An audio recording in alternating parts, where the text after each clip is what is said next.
starting these series to study deceit. I know it's the bomb, right? Right? All my boys and girls behind the prison walls, I want you to know I care about you. And, you know, this is a financially sponsored TV program. And why don't you help us to stay on the air? We need your support. You like the broadcast that you see and the skits and all the things that we do here.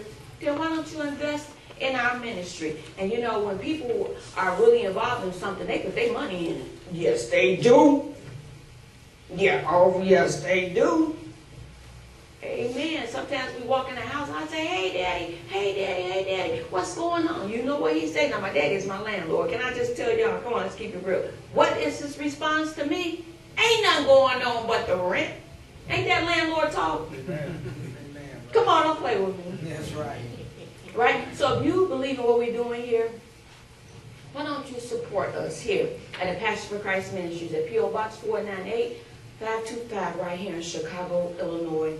And we would love to hear from you. Why don't you call us right now at 773-324-6899. You can leave your prayer request, and as soon as I get that message, and we have people here who take the messages off the telephone, they are always praying for you, and I'm always praying for you. And it's good to be in your home. Well, neighbor, you wouldn't believe we are on part 9 to study deceit. And you know, last week when we just, if it's your first time joining me, I'm your TV mama. Yes. I know, right? I know. Well, I am your TV mama. I belong to you and you belong to me, and there's nothing you can do about it. All my senior citizens, everybody. You know, last week we talked about to study deceit, a scheming mother. So we're going to finish that up today. And my co-partner, Pastor David, my husband, he's going to be bringing up part number 10. And you're going to really, really enjoy it. So today, the name of our lesson is to study deceit, part 9. And if we had to give it a subtopic, on the run, 2 brothers. To study deceit, part 9, on the run, 2 brothers. And just reiterating some things from last week, you know, we're studying out of this great book, The Deceit of Lucifer. I don't know if they can zoom that in. And maybe you need to have this. If you have teenagers, you need this book. Yeah. If they're preteen, you need this book. Kindergarten, probably need it too. Right? If you're a Sunday school teacher or you hold any role of authority within the ministry or on your job or wherever it might be, maybe you're a neighborhood watchman helping the boys and the girls to travel safe passage from school to get on a bus or whatever it may be, you need this book. And it's a book that I hold near and dear to my heart. Well, we're going to jump right in. And you know, last week we left off the scheming mother, Rebecca. And we see how deceit can really tear up a family. So we're just going to jump right in Genesis 27, verse number 41. To study deceit, on the run, 2 brothers. And these 2 brothers, Esau and Jacob, they are on the run because of the deceit of their mom. And you think today, looking at some of our homes, looking at some of our marriages, looking at the way our school system is being ran and all the different things that's happening in today's society, a lot of that corruption, a lot of that hatred, a lot of that bitterness, it was breeded, it was conceived in the home. And so when you have children, you have an awesome responsibility to train up a child in the way that he should go. And when he's old, he won't depart from it. Don't mean he won't leave God, but that seed will be planted in him. That if his back is ever against the wall and he feels the need to call on Jehovah God, that seed, baby, that you planted in him, it'll start churning him, and those scriptures will start coming back to his mind, and he'll start remembering about the love of God, and it'll draw him back to Calvary. Ooh, God is good. I say he's good. Yes, God is good. God is good. Just think today, you might find yourself in this lesson just on the run, on the run, on the run, on the run. And it says here, the days of mourning for my father are at hand. And you know, that's Esau talking. He had got back to the crib, and Jacob and Rebekah had concocted some devilish thing. All of it was worked by deceit. And Esau said, just as soon just as soon as I'm finished mourning for my daddy, I'm going to kill you. I don't care if you are my brother. I don't care if you are my twin. I don't care if we held hands in a room. Just as soon as I'm finished mourning the death of my daddy, I'm going to kill you. Sound like today, don't it? But they don't even wait to mourn, do they? Brothers and siblings fighting one another, stabbing each other over chicken, stabbing each other over he said, she said. But if my God and my Lord is right here in the Word of God. And again, Esau said in Genesis 27:41, the days of mourning for my father are at hand. But as soon as I'm through mourning, I'm going to kill you. And think about both Jacob and Esau. They had to live with that in their lives. Jacob, every step that he took, with Esau be on his trail. And it's all started with deceit. That mom. God had already assured her. And I want you to hear God telling you today, let him work. Yes. Don't try to put things in your own hands, but let God be God. Let him work. Don't get ahead of God. You might not be able to get it straightened out for your whole life. And just think, Rebecca never saw her sons again. That's right. Only one, two brothers. And it's just something for us to think about today. But there he is. Can you see him this morning? Jacob, he's on the run. That threat is resonating in his mind, and he is just resounding in his ear. Esau gonna kill me. My brother, and no doubt flashbacks and memories of the teachings from their dad. Them both sitting down there together, and how the dad was rehearsing the history of their lives and telling them how God had brought them from a mighty long way. And now he's on the run, running for his life from that same brother. No doubt they would talk together about making a sacrifice to Jehovah Nissi to get a lamb without a spot, without a wrinkle. Get the best lamb, the lamb you like, you hold so dear, and sacrifice it unto God because you love him more. Now that brother, he's running for his life. On the run, two brothers. Jacob is running now. Out in the desert night, somewhere he finds a stone for a pillow. He's frightened. Alone in the desert, Jacob made a covenant with God. God knows how to get our attention when we don't have any more options. Our back is against the wall and there's nothing else for us to do. And we know if we go forward, they're going to shoot us. We know if we back up, we're going to fall down and die. Sometimes we need to be in that spot because we forget who gives us the strength to get to what we have. We forget that without God, we are nothing. Amen. Sometimes it takes us being on the run. On the run for our lives. To really sit down and think about, wait a minute. How did I get myself? How did I get here? My kid's not talking to me. I can't get along with anybody. See, but until you get into that spot in your life, it's everybody else's fault. Neighbor, you hear me? It's everybody else's fault, but now you're running. But yet you're in the bed asleep. You're running, but you just got on the track to catch the metro train. But you're running in your heart, you're running in your mind, you're running in your spirit. You're on the run, but you're getting your hair done, but you're still on the run. You're on the run, but you're going right back to punch into that job you've been there for 30 years, but you don't know if today's going to be your last day. How many people in America thought they would get up and serve God, but they'd slip on to an eternity without a Savior on their side? Running.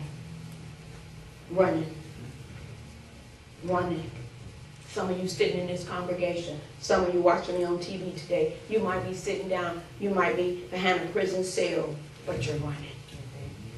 Amen. You're on the run from something, from someone, something in your past, something you've done. And you got to get it figured out. Genesis 28:20 through 22 says, Genesis 28:20 through 22 says, look at him trying to find a way out. If God will be with me, now notice what he's asking God to do. If God will be with me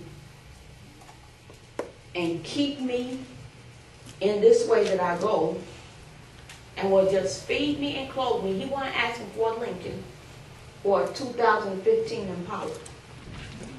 He wasn't asking for Fubu and Boo Boo and all these other names of these clothes that's out. Fat cat, cat riding.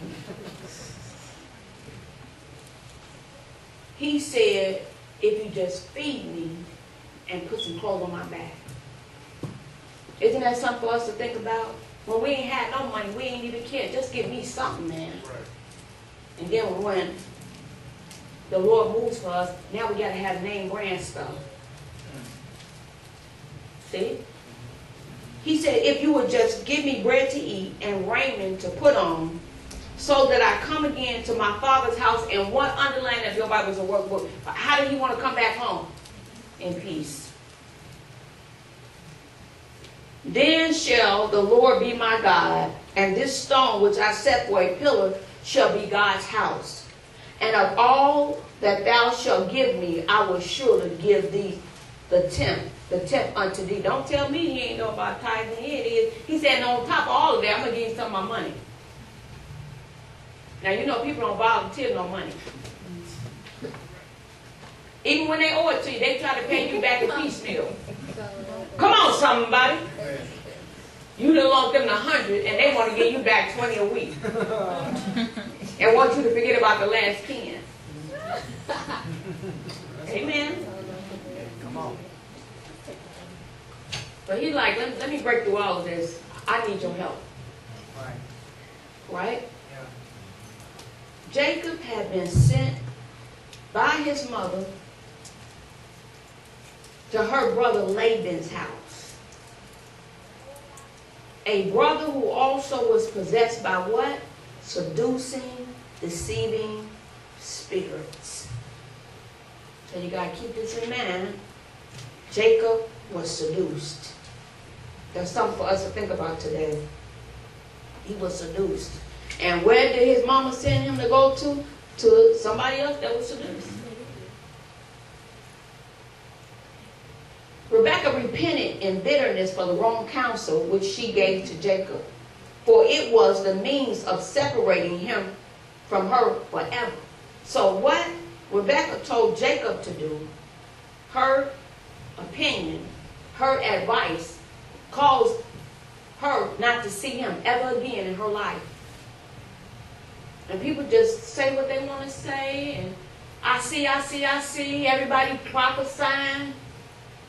You better be careful. You better be careful. The Bible says you're going to judge by every word that you say. Notice this. Jacob was compelled to flee for his life from the wrath of Esau. And his mother never saw his face again. Just think. After the incident happened with Isaac, Isaac lived many years after he gave Jacob the blessing, and was convinced by the course of Esau and Jacob that the blessing rightly belonged to Jacob. But if Rebekah just would have stayed in her place, let God do the things the way he want to do it. Matter of fact, if you're going to go his way, that's the only way he's going. Jacob was not happy in his marriage relations. So notice this. Just notice this. Go with me. Let's go read that. That's Genesis. Let's go read that about his wedding. Let's go to Genesis. Let me see what chapter that is. Just deceit begat deceit. Just deceit. Deceit. Go to Genesis.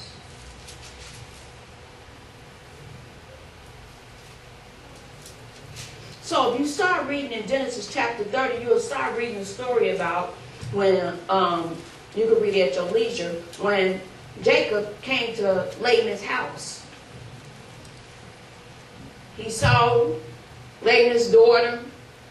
Laban promised him Rachel, but he deceived him and he gave her the younger, weaker sister Leah.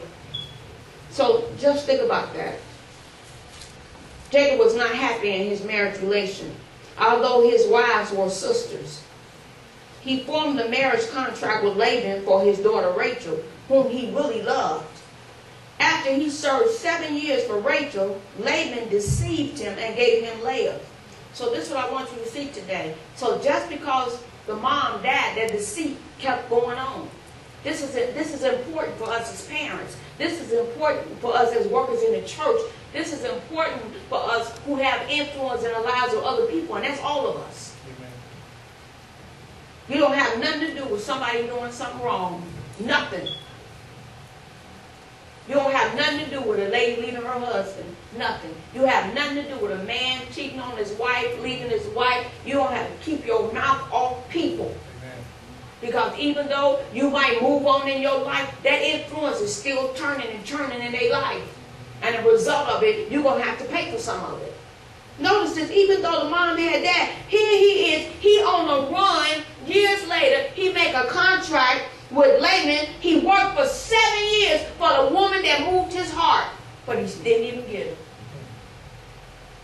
Still paying for listening to his mother. Did she not say early in the chapter of Genesis, listen to me? Yeah. Well, she gone now, but he's still paying. Have you ever been in a situation where you just asking yourself, when am I going to be finished paying for this thing I've done? Maybe nobody up in here, but man, can I talk to you out there? You know we got a relationship me and you. That when they get real quiet in here, I need, and then I'm going to lean on you. I'm going to depend on you just to shout a few amens. I only need 2 of my hallelujah, and I'm ready. Right? Have you ever done something in your life and you just constantly asking yourself, when is my debt going to be paid? When am I going to be finished paying for what I have done? You see, while you was doing it, you didn't know how big the price was, the magnitude of it was so great. It was so massive. It was so big. Seemed like you married to it. I remember when my son who was murdered got in trouble. He said, Mommy, it seems like I'm married to this thing. But when he was involved in it, listening to his friends deceived him. This is the way to go. This is the thing you need to do.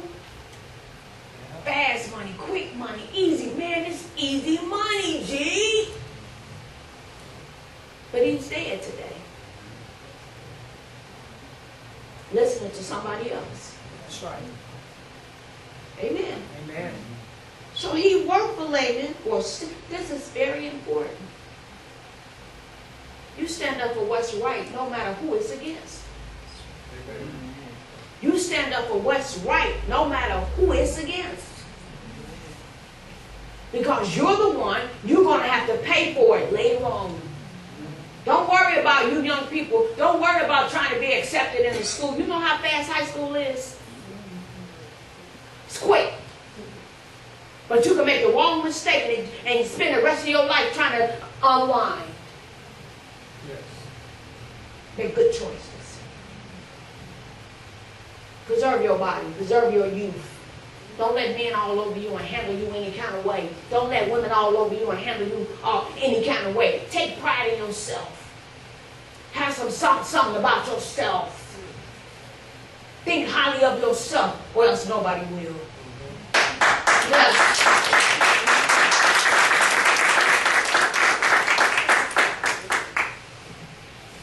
Something for you to think about today. Now notice this. He worked for 7 years for Rachel, but Laban had deceived him and gave him the weaker wife. When Jacob realized the deception that had been practiced upon him and that Leah had acted in part to deceive him. See how the deception, it just keep on multiplying. This is what I want you to see today. Jacob then ran down to Laban's house. His daughter gets in conniving with him to trick Jacob. So you see how the city goes? It just passed on like a bad cold. That's why they tell you to keep on washing your hands. And the Bible says, who can lift up holy hands? Only those with a pure heart. You got to keep on washing your hands with truth. You got to wash your hands with righteousness. Amen, everybody. Just quiet. I'm going to keep on going. When Jacob realized the deception that had been practiced upon him and that Leah had acted in part with her dad to deceive him, he could not love Leah. Think about this. On the run, 2 brothers. Laban deceives Jacob, but Jacob came to Laban's house already what? Deceived. Amen. It's hard to work with a person who's deceived because they think you don't know what you're talking about. Right. You got to be careful when you work with a person who is lost. Not only lost in salvation, but lost in reality, lost in that which is true. Because the enemy will point the finger at you and make that person focus on you like you're trying to keep them from something great. Deceit is so slimy. It's so slick. It's worse than black ice. It's so slimy. It's so slippery. It's so slick that if you ain't in the truth, you can be deceived.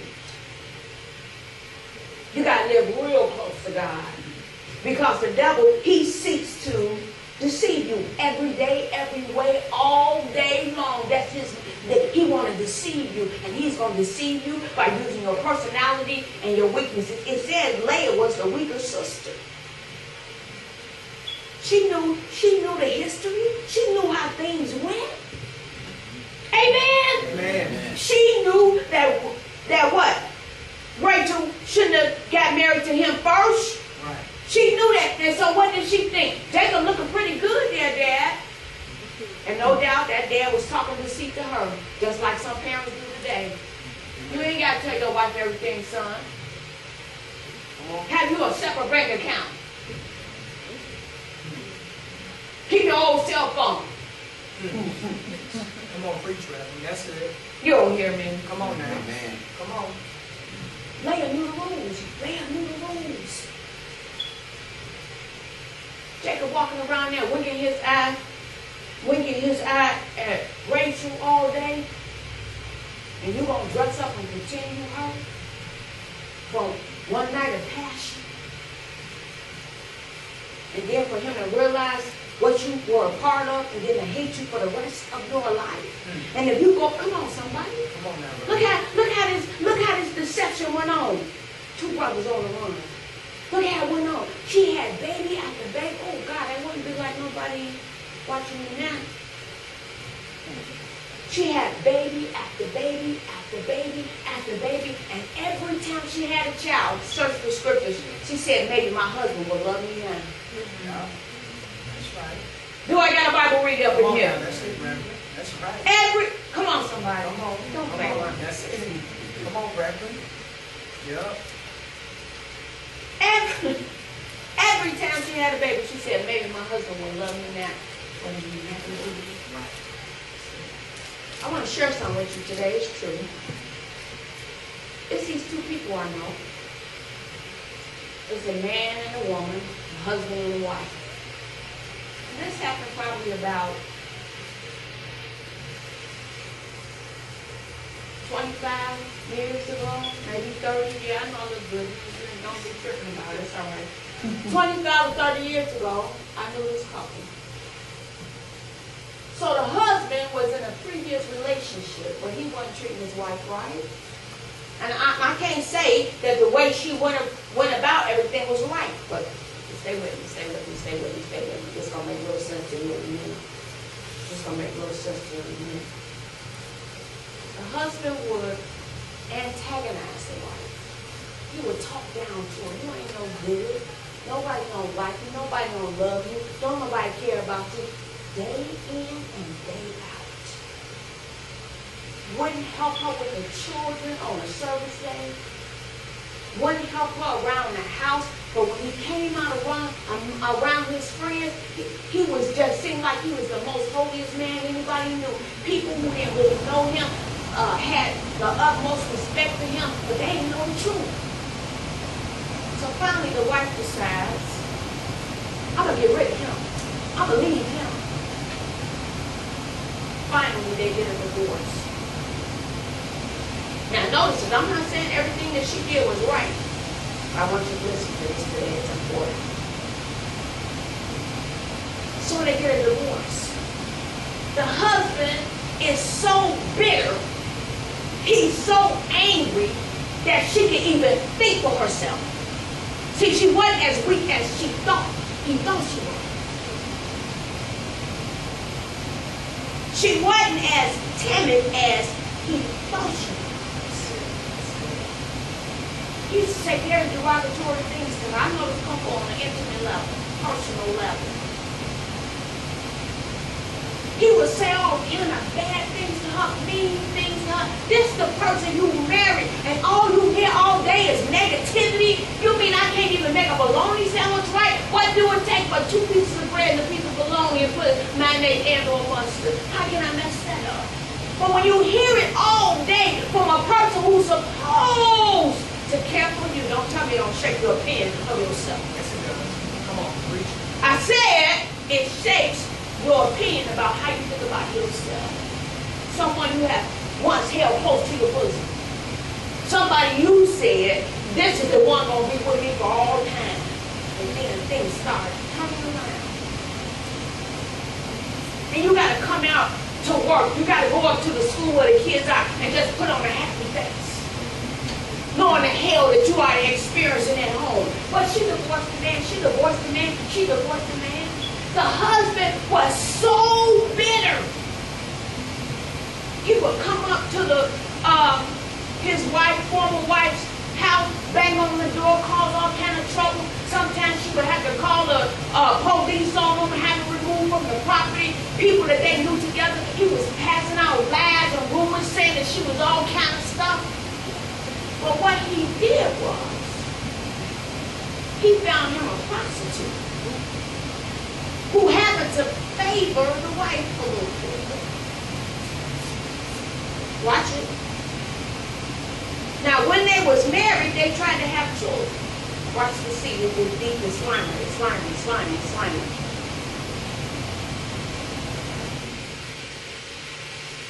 So the lady he was married to initially could have kids.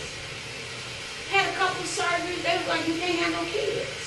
So not only did he find this prostitute that he was dealing with who kind of favored the wife. That's right. But he asked the lady to have a baby for him.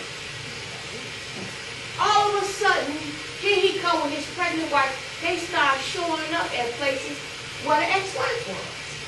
Still taunting him. Still taunting, still pointing his finger at her, still talking down to her. But oh, the new wife found out what his plan was and what he was up to. That he didn't love her for her. But she was just a tool in his scheme to make the ex-wife feel bad. She been treating him like a dog ever since.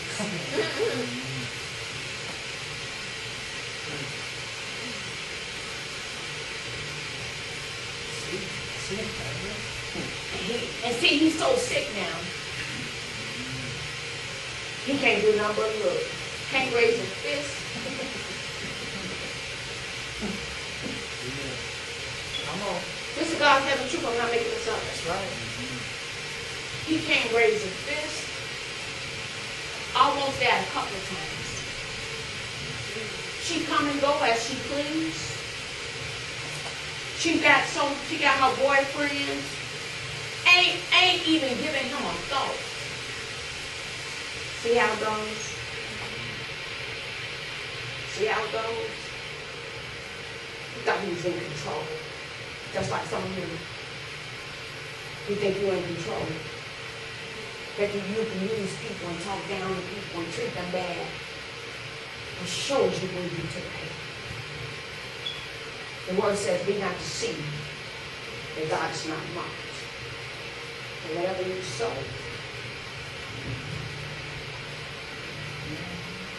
come right back to your door. Amen. Amen. It's something to get old and to be sickly, and your kids treat you like a dog, won't even change your diaper. Slide food under the door like you're in prison because you made a difference in between them. Now, as you notice this, as you read about the story that we're going over today, you'll see that one child was the mother's favorite and the other child was the father's favorite. Already a messed up situation. Only one, these two brothers These two brothers had the same mother, they had the same father, had the presence of God in their lives, had the hope of God in their lives, had the favor of God in their lives. Now they're home alone. Everywhere Jacob went, man, how many times did he think about leaving Laban's house? But he was like, man, if I get out there, Esau after me, and he hit those last famous words, I'm going to kill you. Not from a stranger, but from your brother. Y'all got the same mama. Brother from the same mother, not a brother from another mother. Ain't got no baby daddy drama. You got the same dad. What you talking about? When you get to your father's house, don't you meet our father's house? But see how deceit separates you? Give God praise. Yes.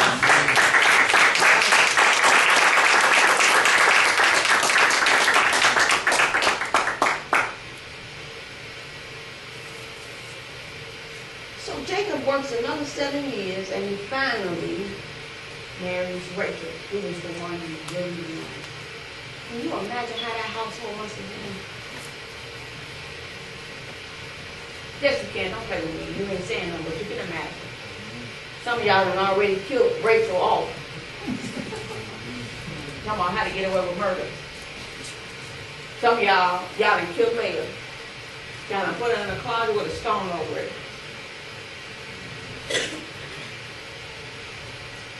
Finally, he marries Rachel, the love of his life. But isn't it something? She doesn't even live long. She dies doing what? Giving birth to his young son. Oh, but then there was Esau. He wasn't no better. Esau took 2 adulterous wives. He married somebody that worshiped idol worship. Which was a great grief to Isaac and Rebekah. Notwithstanding this, Isaac loved Esau better than Jacob. And you don't think the kids knew that? So, Jacob was Rebekah's favorite, and Esau was Isaac's favorite. So you don't think the kids knew that? No. On the run, 2 brothers. Now that's all stirring in me.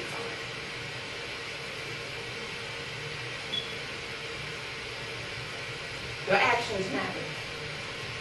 The way you treat people matters. So Esau, he had 2 adulterous wives, but the time came.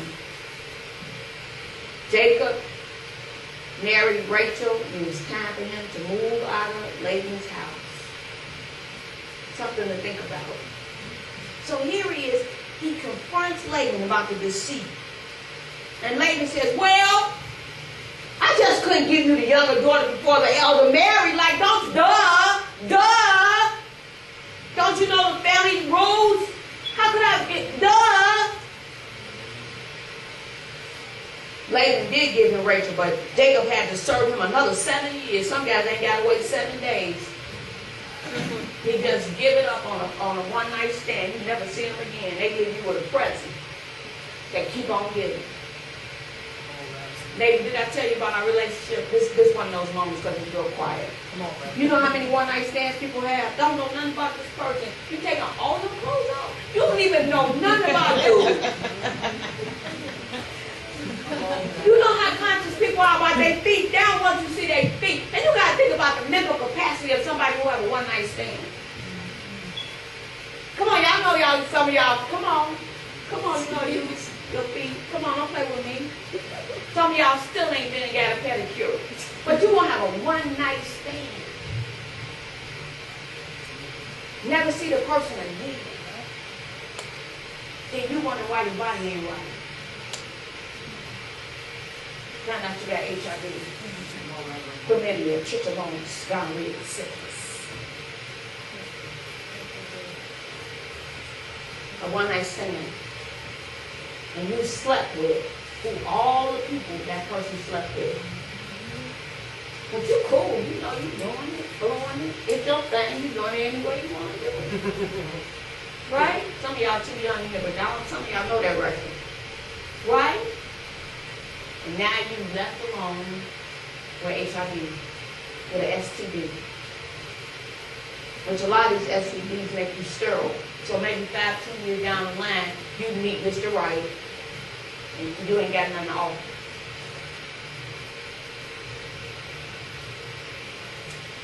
You think that's good. Those seducing spirits kept working through his father-in-law time and time again. Laban broke bargains with Jacob. Time and time again, Laban just lied to him. Just keep on lying to Jacob. Just keep on lying. Finally, Jacob gathered up his herds, his servants, his wife, and his children, and set his face toward Mount Gilead. Come go with me to Genesis, the 31st chapter. Let's read a little bit of that. This is rich. It's still rich, yes.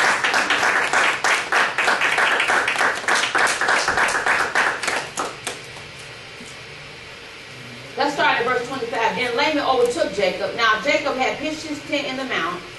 And when Laban with his brethren pitched in the mount of Gilead, and Laban said to Jacob, what hast thou done, that thou hast stolen away unawares to me, and carried away my daughters as captives taken with the sword? So Jacob is married to Laban's daughter, but Laban said, you took my daughters from me. He forgot, well, anyway, his father and mother leave him, going to gather together, and he's still trying to hold on. That's interesting. Now, some parents still try to hold on to their daughter when they marry. No, you got to go home with your husband. Oh, this too rich, this too rich. Can I talk to you? I don't know, he always. No, you need to go home with your husband and work things out. And I don't know, this woman, go home to your wife, son, and work it out. If you keep them in-laws out. But this is about the seed. Did I say that in the same word? Man, did I say that in the same breath as in-laws? So when a man leaves his mother and his father, didn't say the carriage and the horses, and go to his wife, didn't say the wife and the mom-in-law, didn't say the husband and the dad and all his trophies in high school. Said we're going to find our own life together. You stay before God, he'll give you the answers. You should just be asking your mama and your father about, I need some advice about this kid. Do I whoop him now or wait 5 minutes? Mama, this is his favorite meal. Can you help me, Mama? Now, first one? When you left home, that was it. It was a wrap. Oh, this is too tight for some of y'all. But it's right. Come on, let's wrap this up. So, Laban is after him. But the Lord had visited Laban in a dream and told him not to mess with Jacob. So Jacob had to set in his mind, I gotta go back to Canaan. Because remember that promise that the Lord had made him? That if he had asked the Lord to bless him, that if you keep him safe, if you keep a roof over my head and clothes on my back, and just let me return to my daddy's house in peace. Not only will I serve him, but I need to protect him. So now he gathers up the courage. And we go back home.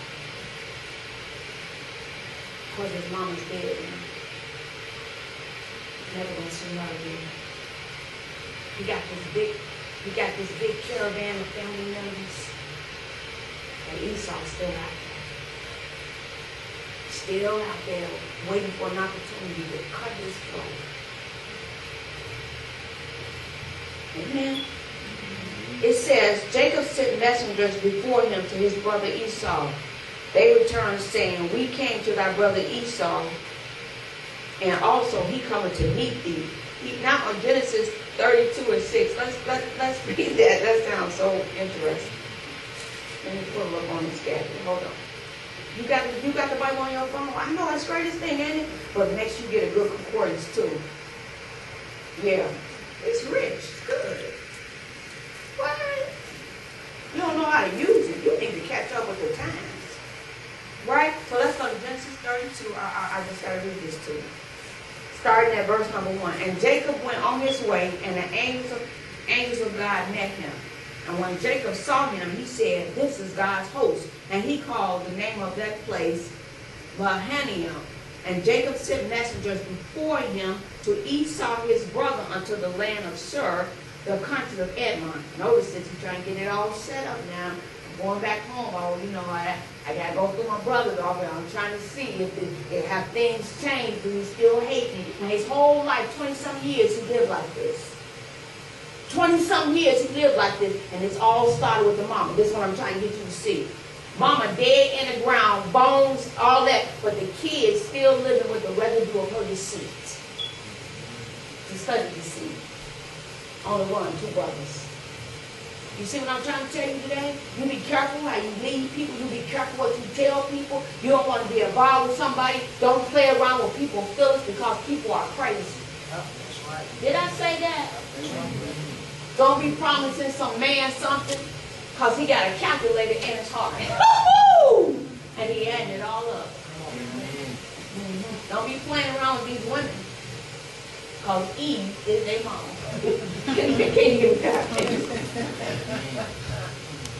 Eve is their mama. Oh, that food is so delicious. Like this. See, the women got that, the men didn't. Verse 4, he commanded them, saying, thus shall you speak unto my lord Esau. Look, Jacob, he does so humble. Listen to him. He said, Esau is my servant. My lord. Sorry, he got that, he didn't calm down some, that he got that humility working in his voice. He said, this is what I want you to say to him. Thy servant Jacob says thus. Notice his whole persona is different now. He just don't want his brother to come with all his folks and kill his family. So it's more at risk, but when Jacob started out, it was just him and his ego. Amen? But now he got family. He don't want his family to pay the price for his deceit. That's what he's saying. I don't want none of my kids to pay for anything I did because they got experiences, sure enough, they got to pay for just living this life. I don't want them to pay for my past failures. I don't want my grandkids to pay for something because I didn't stand up for what's right. Because they got to live their own life. They got to face challenges and stuff always laid out before them from the time they came in the world and was slapped on their bottom and they began to cry for the very first time. It's already set up. Life. Heartache. Disappointment. It's already set up. They came in the world on the block, on the green now. They came in the world a white man. They were born a white man. And the only way they got freedom was that they obtained redemption through the blood of our Lord and Savior, Jesus Christ. Yes! Born of the thus, verse number 4, should you speak unto my Lord Esau. Thy servant Jacob says thus, I have sojourned with Laban and stayed there until now. I have oxen, I have animals, I have flocks and manservants, I have women servants, and I have sent to tell my Lord that I might find what in your sight? Grace. So now he's accountable for so many more people. He don't want them to be slain for his mistake. You don't want your kids suffer the stuff you did. So do what's right. You married couples, cut it out. And you know what I'm saying. Whatever you're doing, that's what I'm talking about in your crib. Stop it! That was good. I want you to use that. Stop it! And you're like, stop what? Whatever you're doing.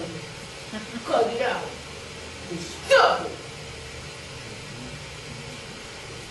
And the messengers returned to Jacob, saying, we came to thy brother Esau, and also he coming to meet thee. He ain't coming by himself, but he coming, notice that in verse 6, he coming with 400 men with him. Yeah, he want to talk to you. He ain't forgot about nothing, Jacob. We saw him, his people so deep. Somebody died today. That's all I'm trying to tell you, Jacob. Somebody going down today. Come on. Somebody going down today. Can y'all see him? Can y'all see Jacob's ass almost popping out of his head when they get back? The messenger said, yeah, we saw your brother Esau, but not only did we see Esau, we counted, he had about gonna die. Somebody gonna die. Somebody gonna die. Somebody gonna die today. I think it's gonna be here today. Because I'm gonna fall back when they start coming now. I'm gonna fall back so deep. I'm gonna disappear. Amen. Amen. Now this verifies what I just said. Verse 7, and Jacob was greatly afraid and distressed, and he divided the people that was with him, and the flocks and the herds and the camels into 2 bands. And he said, if Esau come to one company and smite it, then the other company which is left shall escape. And so who do you think he put in that first company that they could get killed by Esau? Leah and all the kids he had with her. See? It's in your Bible, read it. Yeah, Jacob did that. Jacob did that. But that was Laban's fault. The daughter conspired with the dad, so now all her offspring are in danger. Because when Esau get there, Jacob don't know what's on Esau's mind. The last thing he remember about his brother, kill you when I see you. Kill you when I see you. Where you going? Kill you when I see you. Where you coming from? Kill you when I see you. Kill you when I see you. That's all on his mind. Revenge. That's all on his mind. And this been toiling in his brain for 20 years. See how strong words are, how they can tear your life down. Some of y'all ain't spoken to your brothers and sisters up here in the church. Can I talk to you? You got family members, you ain't seen them since last year and don't care if you don't see them again. Yeah, they over there somewhere.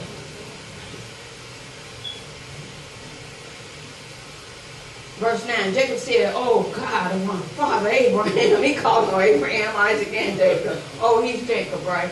And God of my father Isaac, the Lord which said unto me, return unto thy country and to thy kindred, and I will deal well with thee. Verse 10, I am not worthy of the least of all the mercies and of all truth. And he goes on to say, deliver me in verse 11, help me. And he reminded the Lord. He reminded the Lord about when he met him that night. And his pillow was a rock. Notice this. Do you ever do that with the Lord? When you're in trouble, stuff going on, you just start bringing them scriptures up. You be like, Lord, you said you would never leave, you would never forsake me, Lord. I only got about 2 minutes because they on my back. But Lord, you said that I would leave. Lord, I will be the head, not the tail. Lord, you said you would feed me. Been hungry about 2 days, Lord. You said you would feed me. You know them scriptures. You know them scriptures. You know how to humble yourself. You know how to bow down before God. Amen, Reverend Thomas. Amen. Telling him all the stuff he got, all the stuff he got. Verse 17, he commanded the foremost, saying, when Esau my brother needed thee, and asked thee, saying, whose art thou, and whither thou goest, and whose are these before thee, then thou shalt say, they be the servant of Jacob's. It is a present sent unto him, my Lord Esau, and behold, also he is behind us. Not only that, y'all trying to get this stuff together, but he right there. Jacob, we doing all this talking, man. It's a wrap. He right there. We studied Deceit. Only 2 brothers. Now they finally is coming full circle now. He got to face everything still. He thought he could run away from it, but he is back at his door, and now he got to face himself. Fine. Whatever you did, you got to face it. You got to face it. You got to face it. You hooked on pornography, you got to face that.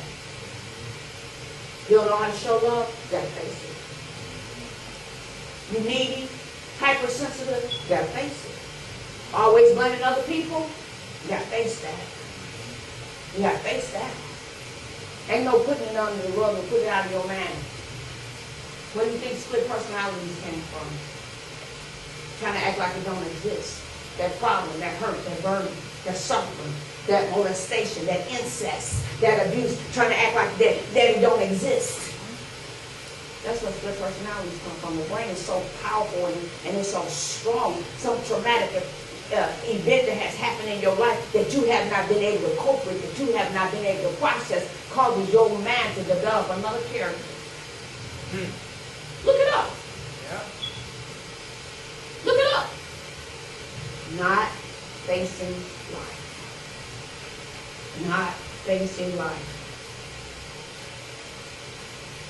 So let's go to